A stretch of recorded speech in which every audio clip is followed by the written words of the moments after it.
Monsieur Gérard Kassikila nous a rejoint ici sur ce plateau. Bonjour et bienvenue à vous.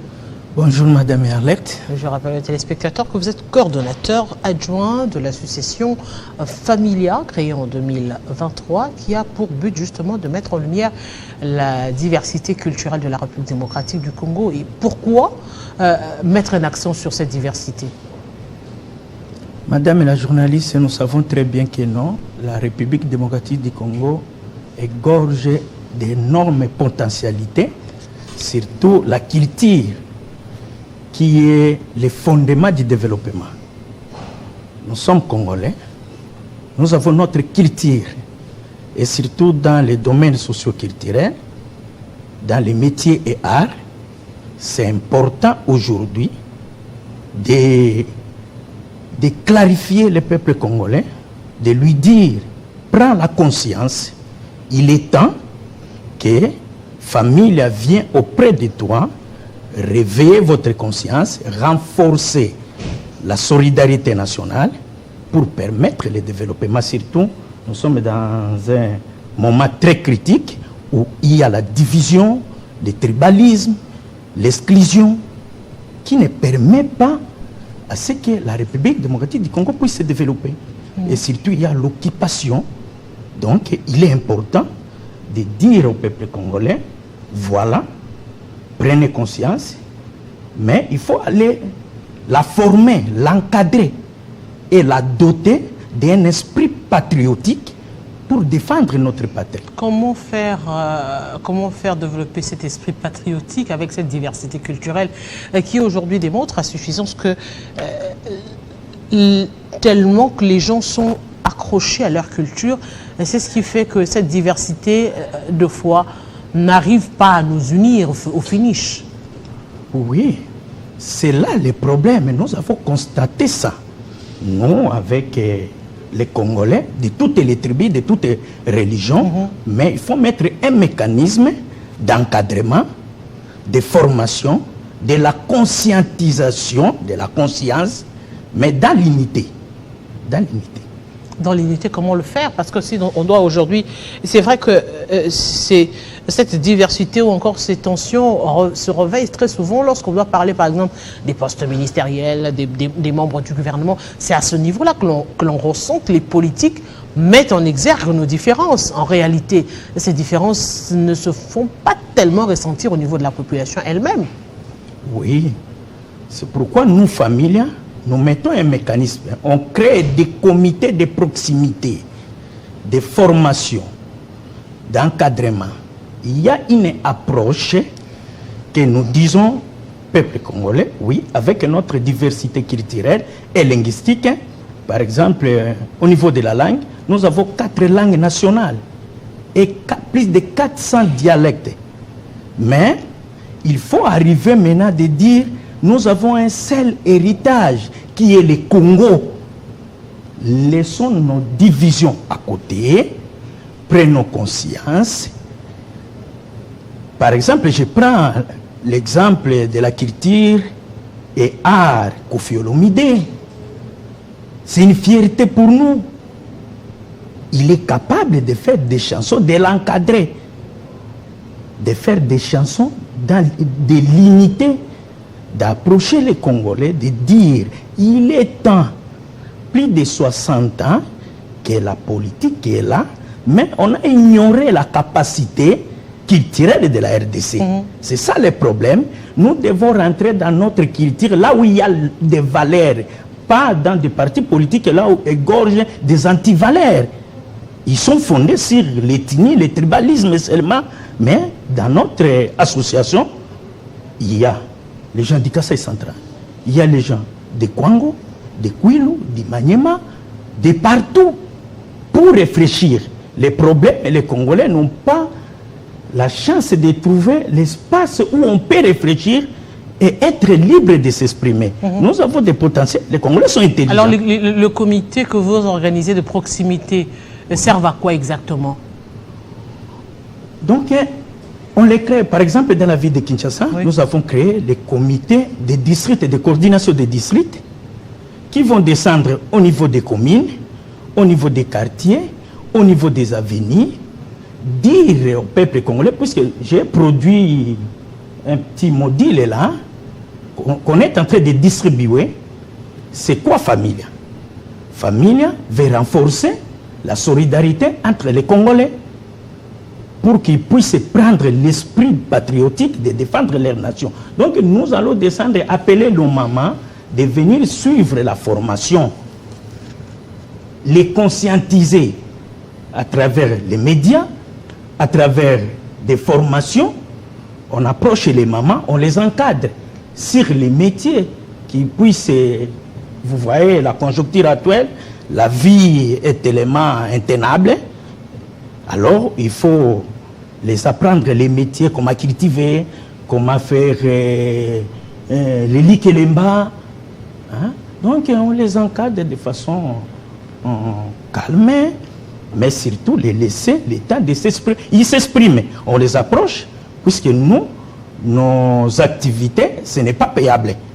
On ne paye personne. Ok, c'est un peu comme du bénévolat. Du bénévolat, mais on insiste sur la cotisation, puisqu'il faut prendre de l'eau, il faut les transports. Mais justement, aujourd'hui, puisqu'il y a, on va le dire, il n'y a pas un programme gouvernemental et qui met un accent particulier sur cette diversité culturelle. En lieu et place, par exemple, il y a des textes sur le plan, je dirais, des institutions encore politiques qui nous fait rentrer chacun dans sa province, par exemple. Okay. On va prendre par exemple le problème des élections. Quand on parle élections, c'est à ce moment-là qu'on se rend compte que chacun se tourne vers sa province. On sent que tes problèmes à toi, ce ne sont pas mes problèmes. Oui, oui. Donc, pourquoi? Parce que même si j'habite Kinshasa, je vais par exemple, je me dis, bon, je vais... Kinshasa, c'est encore bien. Je veux aujourd'hui assumer des fonctions pour le bien-être de ma province, de telle province, ma province originaire par exemple, où sont nés mes parents. Je vais investir là-bas. Pour que j'investisse, je dois être élu. C'est à ce moment-là qu'on te rappelle que tu n'es pas de là. Par exemple, oui. Qu'on te rappelle que Yosa Muta Awate, Yosa Kinoa, Yosa Muta ya province telle, Yo Papa Nayaza Muta. Alors que même les textes disent que tout Congolais est chez lui libre de circuler partout, oui, du moment où c'est l'étendue de la République démocratique du Congo. Mais n'est-ce pas là des contradictions quand même qui viennent aussi un tout petit peu renforcer cet aspect de tribalisme? Comment arriver à sensibiliser, parce qu'on le voit aujourd'hui, la question par exemple des Louba qui ont été repoussés vers le Katanga, la question aujourd'hui, on sent dans le Maïndombe de ce côté-là, il y a eu des peuples tels et peuples autres qui estiment que tel n'est pas originaire, tel ne peut pas décider sur nous. Ce sont des questions qui reviennent souvent en République démocratique du Congo. Alors comment arriver par exemple à amener un lobbying pour rassembler tout le peuple congolais?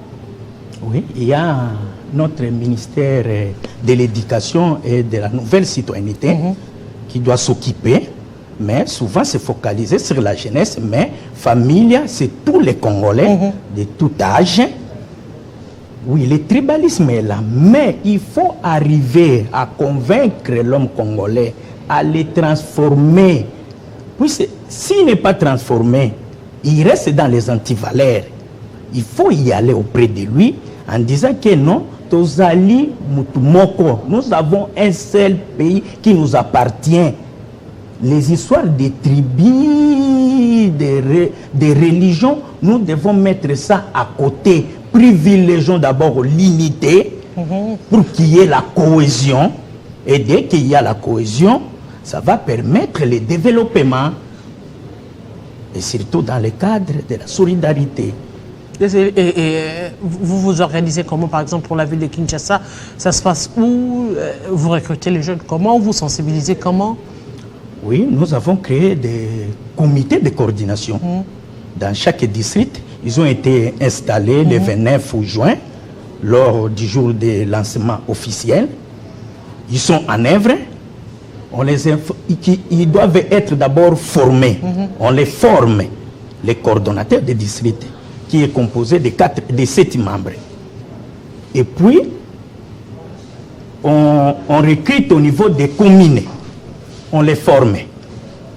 Mais c'est un travail qui a commencé depuis 2023. Vu le processus électoral, on a trouvé que non, si on avance, on va nous dire non, puisqu'il y a les élections, c'est pourquoi vous venez auprès de nous. C'est pourquoi nous avons un peu temporisé. Et après les élections, qui a émaillé autant des antivaleurs que vous connaissez, et les gouvernements actuels, vous connaissez comment les tests que les politiciens continuent toujours à créer des divisions et tout consort. Mais nous avons dit maintenant, le moment est là. Le pays est presque occupé. La division est là. C'est le moment d'accentuer les comités des districts, des quartiers, des communes et surtout distribuer notre dépliant qui parle des familles, qui est en train de condamner le tribalisme. Le tribalisme, c'est un fléau qui ronge le développement. Mais au-delà du tribalisme, il y a cette question d'appartenance. Aujourd'hui, même ceux qui ne sont pas tribales ont un réel problème d'appartenance. Vous verrez les enfants nés ici à Kinshasa, grandis à Kinshasa, qui ne parlent même pas le lingala. Okay. Qui ne parlent pas le lingala. Combien, à plus forte raison, ils parleraient leur langue maternelle? Ils ne savent même pas d'où viennent leurs parents. Ils sont de quelle commune, de quelle province d'origine, de quel village, ils ne savent pas. Pour eux, c'est trop lointain, c'est des histoires des vieux. Et aujourd'hui, on dira que les mamans d'aujourd'hui sont dans ça. Oui. C'est pratiquement la dernière génération, les mamans d'aujourd'hui qui arrivent à peine à parler leur langue maternelle. Okay. C'est à compter du bout de doigt.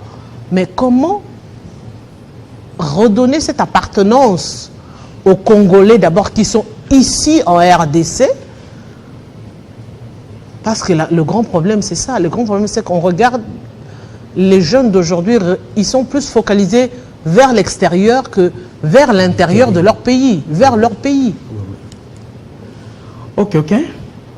Dans notre chronogramme, nous avons établi un plan des centres de formation concernant d'abord les 4 langues que nos enfants, et nous allons faire des plaidoyers au niveau de notre ministère de l'Éducation, qu'on puisse enseigner les 4 langues à l'école, que nos enfants puissent apprendre les lingala, les swahili, les chiluba et les kikongo. Oui. Mais il y en avait avant, nous. Il y en avait avant, à un moment donné, nous, quand on était en primaire, on apprenait ça. Malukai, Malubimpa, ça me rappelle, je fredonne quand même. C'était pas national. Moi, j'étais à l'Est. On m'enseignait en swahili et en français. Okay. On ne m'apprenait pas les chiluba ni les kikongo. Okay. Même ici à Kinshasa, on n'enseigne pas les swahili. Alors, notre préoccupation, il faut au niveau de notre ministre de l'Éducation qu'on puisse intégrer les 4 langues sur toute l'étendue de la République. Pas dans chaque coin. Et donc, on a créé une division sans le savoir. Ouais. C'est maintenant, aujourd'hui, nous allons faire notre plaidoyer auprès des ministères de l'Éducation et des nouvelles citoyennetés, de comprendre les bien-fondés de notre association, qui d'ailleurs, je peux les inviter, de voir le travail qu'on fait et de nous accompagner en disant que voilà, il faut que mon enfant, puisque s'il parle le lingala... C'est la langue nationale, c'est même pas le dialecte, ça a été ramené au niveau de la langue nationale, donc nous sommes dans l'obligation de l'apprendre. Non, non, nous avons 400 dialectes. Non, je parle des 4 langues qui ont été optées comme langue nationale. Oui, oui. Donc en principe, la nation devrait créer des mécanismes pour que nous puissions apprendre ces langues nationales. Oui, un enfant a une grande bagage. Oui, il peut apprendre même 10 langues. Peut-être nous les adultes, ça peut être difficile, mais pour nos enfants, à partir des maternelles, on essaye d'enseigner, pas ce qu'on est en train de faire avec Botangi Lingala. Non, non. J'ai vu ma fille et mon garçon, c'était en 2021, en 2022, mais en 2023, je n'ai pas senti ça. Et en 2024, je ne sais pas, mon enfant, je n'ai pas vu les cahiers. Botangi Lingala, je n'ai pas vu ça. Mais au-delà de la... Je dirais au-delà du ministère national. Mais il y a aussi des mécanismes, par exemple, au niveau de l'Église catholique. Au niveau de l'Église catholique, pourquoi ne pas aussi tenter cela? Parce que déjà, dans la formation au quotidien, par exemple, dans les chorales, dans les autres, en fait, on chante les langues, les chants en lingala. les chants en français, les chants en Chiluba, les chants en Kikongo et les chants en Swahili. Donc déjà, un enfant qui grandit dans cette formation-là de chant maîtrise en grande partie les langues nationales. Même s'il ne parle pas totalement, mais il a au moins une idée parce qu'ils ont appris ça à travers le chant, à travers ceci. Et pourquoi ne pas penser également associer cela à des communautés ecclésiastiques catholiques, par exemple, pour aider, parce qu'il y a aussi des lectures en lingala, par exemple, pour les messes de lingala, les formations, par exemple, tous les groupes de formation qu'il y a là, il y a ce genre de formation quand même. Oui, on n'exclut personne, mais à travers les communautés, ils seront toujours limités. C'est pourquoi moi j'invite les gouvernements à travers notre ministère. Nous devons insister, c'est ça sa prérogative. Nous on peut aider. Par exemple, moi j'ai chanté Alton, j'ai chanté les Chiluba, voilà. Mais je ne comprenais rien. Mais dès qu'on apprend ça à l'école, là il est conscient et il sait que non, je parle ma langue de mon pays. Et il va développer ça, que chanter seulement. Moi je trouve que non. Nous devons appuyer sur le ministère de l'Éducation de faire des réformes, surtout de comprendre que non, le Rwanda a refusé les Français. Exactement. Il parle. Paul Kagame s'exprime à Kinyarwanda en France. Il est fier de sa culture. Pourquoi pas nous? Moi, dès que je parle le lingala, je me sens à l'aise. Je suis fier, je m'exprime en lingala, en swahili, partout où je me raconte avec mon compatriote. Mais nos enfants aujourd'hui à la maison... Ils ne connaissent même pas le lingala. C'est un problème. Alors, ça risque de nous rattraper. Alors, on doit éviter les pires. D'ailleurs, moi, si ça dépendait de moi, je ne vois pas l'importance du français. Ça nous crée des problèmes. Ah bon? Oui, la constitution, l'interprétation, c'est beaucoup de problèmes. Mais lingala, tu es non, ndako. Et le bika ndako. Non, lingala est plus compliqué. Il y a moto. Moto, na moto. Oui. Ah, c'est tout aussi compliqué que le français également. Non. Si vous apprenez ça à l'âge adulte, mais si vous apprenez depuis l'enfance, primaire, secondaire, ça va aller facilement. Regardez le cardinal Ambongo dès qu'il s'exprime en lingala. Est-ce qu'il y a des difficultés? Non. Puisqu'il a étudié en lingala. Donc, nous devons privilégier notre culture, surtout dans les domaines culturels, art et linguistique. Ça va développer la RDC, puisque dans notre culture, on refuse les antivaleurs. L'exclusion, la division, le tribalisme. C'est exclu dans notre culture. On vivait dans la société, dans l'unité, on mangeait ensemble, au Barza. Mais aujourd'hui, il y a même un problème. Mais aujourd'hui, on a abandonné notre culture, par exemple, les mariages. Chez nous, on demandait 5 chèvres. Mais arrivé à Kinshasa, on pose à l'homme qui a terminé ses études pour avoir de l'emploi, c'est un problème. On lui dit non, $2000. On bloque et les maris et ta fille, tu la bloques. L'opportunité s'est présentée. Demandez-moi 5 chèvres. Comme chez nous à Kassongo, on demande 10 chèvres. Mais pourquoi transformer 10 chèvres en $2000? Vous voyez, nous avons abandonné notre culture sans le savoir, mais ça crée des problèmes dans la société. Alors nous devons, il y a eu même un député qui voulait initier ça l'année passée, mais il est allé vite, puisqu'il était en politique, il devait rentrer dans l'association, dans la société, pour dire voilà les problèmes. Donc nous trouvons que non, c'est important d'aller auprès des Congolais, les dire, les conscientiser et les réveiller. Comment faire face avec ce moyen limité, faire face à la vitesse des réseaux sociaux, par exemple, à la vitesse de la communication médiatique aujourd'hui? On sent qu'on est plus porté vers l'extérieur, vers ce que les enfants regardent à la télé, vers ce que l'on consomme dans les téléphones. Vous avez parlé de cette influence, par exemple, sur la question des mariages aujourd'hui. Vous verrez que dans un mariage, par exemple, la décoration à elle-même coûte plus que ce que les gens vont manger. Oui. Donc, on passe un peu plus de temps dans ce qui est artifice que dans l'essentiel, par exemple. On voit qu'aujourd'hui, même la façon de se marier aujourd'hui, c'est vrai qu'on a tendance à vouloir retourner dans la culture, mais on retourne très souvent dans la culture et on a plus tendance à vouloir copier le Nigérian par rapport à l'autre. On ne sait même plus si notre culture à nous, c'est quoi.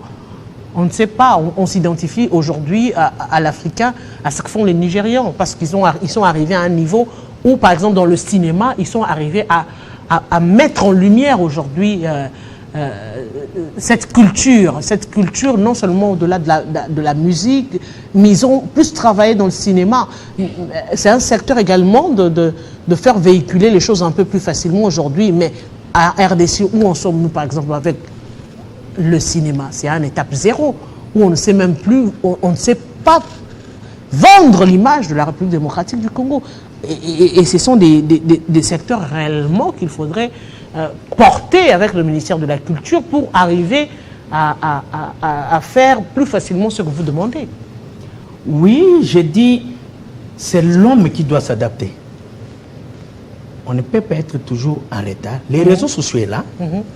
Par exemple, nous avons commencé le 16 juin 2023, mais on n'a pas démarré, on n'a pas lancé. On vient de lancer le 29 juin 2024. Dans la salle, vous avez eu les images, il y a eu plus de 600 jeunes mamans. Ils ont été formés que non, il faut abandonner les antivaleurs. Quel que soit, on dit que non, on abandonne difficilement les mauvaises habitudes, mais il faut aller. Nous sommes sur les médias. Aujourd'hui, je passe sur les médias. J'explique au peuple congolais que non, voilà, il est temps de garder notre culture, que de l'abandonner, de les rejeter. Non, non. Nous sommes sur les Twitter, nous sommes sur les réseaux sociaux. On est en train de publier. Nous avons créé notre page Internet qui fonctionne. Et nous sommes déjà installés dans les 4 districts. Les samedis qui viennent, nous allons mettre les comités des 24 communes. Ils seront formés. Et ça va aller. Mais nous demandons, nous appelons à tous les Congolais qui aiment le développement, mais pas le développement des façades, intégral de l'homme et des communautés. Donc, Monsieur Gérard Kassekila, je vous dis grand merci. Un dernier mot? J'appelle au peuple congolais d'adhérer à notre association familiale. Pour adhérer, il n'y a pas de conditions.